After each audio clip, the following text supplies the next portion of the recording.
Alors salut, aujourd'hui je vais t'apprendre à prendre des photos. En fait non, absolument pas. Aujourd'hui je vais te parler de capteurs de vibration dans le domaine industriel, même si ça n'en a pas l'air.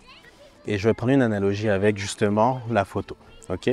Donc les boîtiers de photos aujourd'hui ont beaucoup évolué également. Donc justement des outils qui permettent par exemple de reconnaître des personnes, des voitures, des objets. Et là en fait j'ai plusieurs plantes devant moi avec des abeilles, et si on est chanceux, je vais réussir à prendre une photo avec une abeille qui est en train de se poser sur une fleur. Donc c'est l'idée là. Je me suis donné ce défi là et on va essayer de le faire. Sur les boîtiers actuels, en fait, on retrouve des algorithmes qui permettent d'identifier la cible et qui permettent ainsi de prendre la photo avec plus de chances de succès. Ok. Donc par exemple là, pendant que je le fais, je vois quelque chose de super intéressant. Donc là, je vais essayer de prendre une abeille. Ok, c'est bon, je l'ai eu, je crois. Et ce qu'il faut voir, c'est que j'ai mis mon appareil photo en mode de détection automatique de la cible.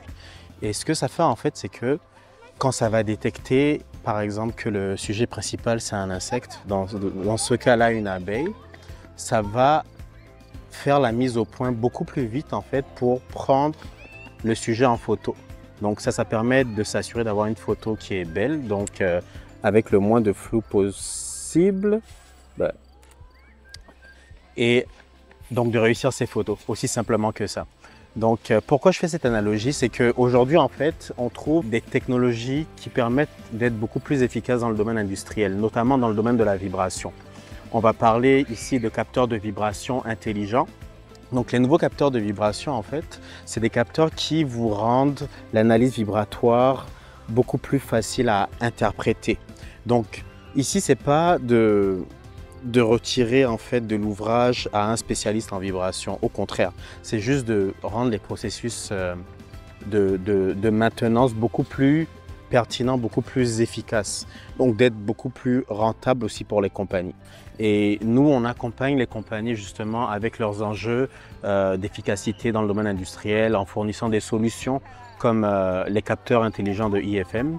Et je trouve que c'est une très belle analogie en fait, un appareil avec des algorithmes intelligents pour le rendre plus efficace dans qu'est-ce qu'il sert à faire, donc de belles photos, et des capteurs de vibration aujourd'hui qui ont des outils qui permettent par exemple de définir le type de défaut éventuel qu'on peut avoir. Donc est-ce qu'on veut détecter un débalancement sur une machine, est-ce qu'on veut détecter un problème au niveau des bearings ou un impact sur la machine. Donc de nos jours, les capteurs actuels permettent d'avoir ce genre d'informations assez rapidement.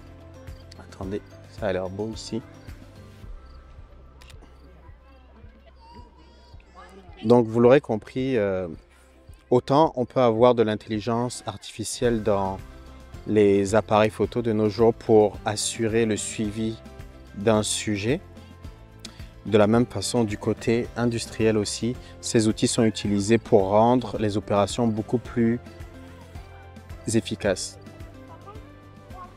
J'espère que ça vous a plu. Salut!